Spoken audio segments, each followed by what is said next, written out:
Have you ever noticed how some people earn a perfectly good salary, yet somehow feel permanently behind?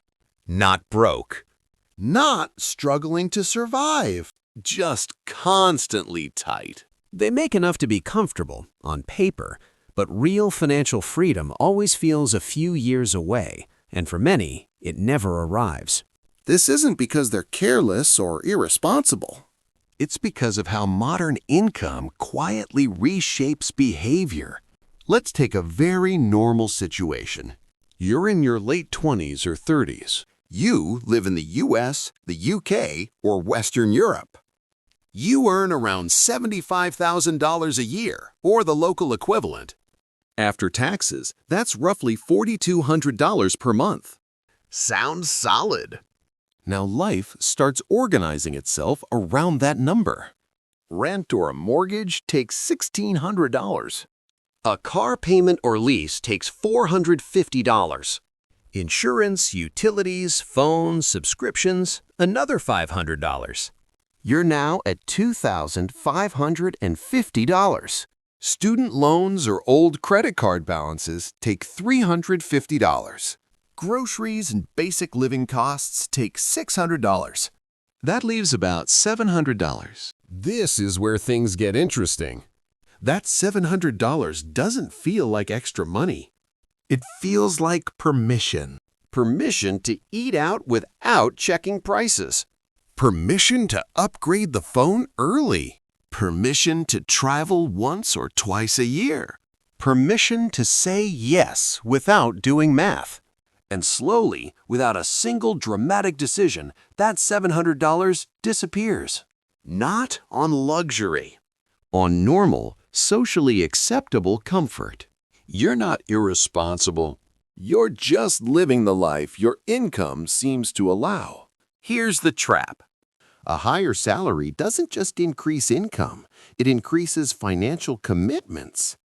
And commitments are sticky. Once you lock into a car payment, a nicer apartment, or a lifestyle your peers recognize as doing well, stepping back feels like failure, even if it's the smarter move. So instead of asking, is this helping my future? The question quietly becomes, can I afford this monthly? That's the system flaw. Monthly affordability replaces long-term thinking. Let's use one example. A $450 car payment over 6 years is over $32,000. Add insurance and maintenance, and that normal car easily costs $40,000. If that same money were invested modestly, nothing aggressive, over 20 years, it could grow into well over $100,000. But because the payment felt manageable, the opportunity cost stayed invisible. That's how good salaries hide expensive decisions. Psychologically, humans adapt fast. A raise feels exciting for a few months. Then it becomes normal. But obligations don't fade emotionally. They create pressure.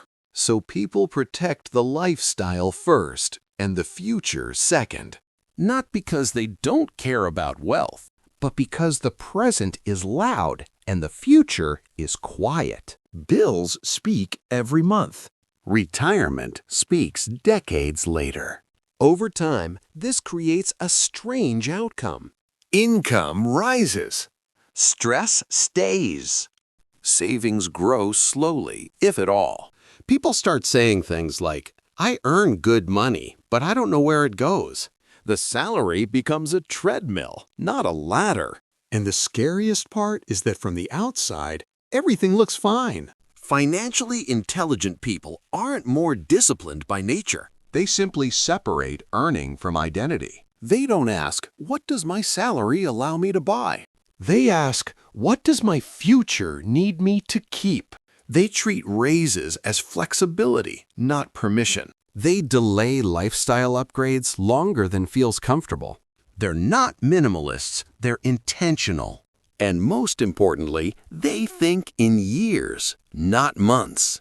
A good salary isn't dangerous. What's dangerous is letting it silently decide your life for you. not through one big mistake. but through dozens of small, reasonable ones that feel normal at the time.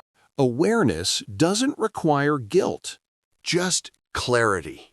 If this perspective helped you see money a little more clearly, you can support the channel by liking the video or subscribing. Nothing urgent.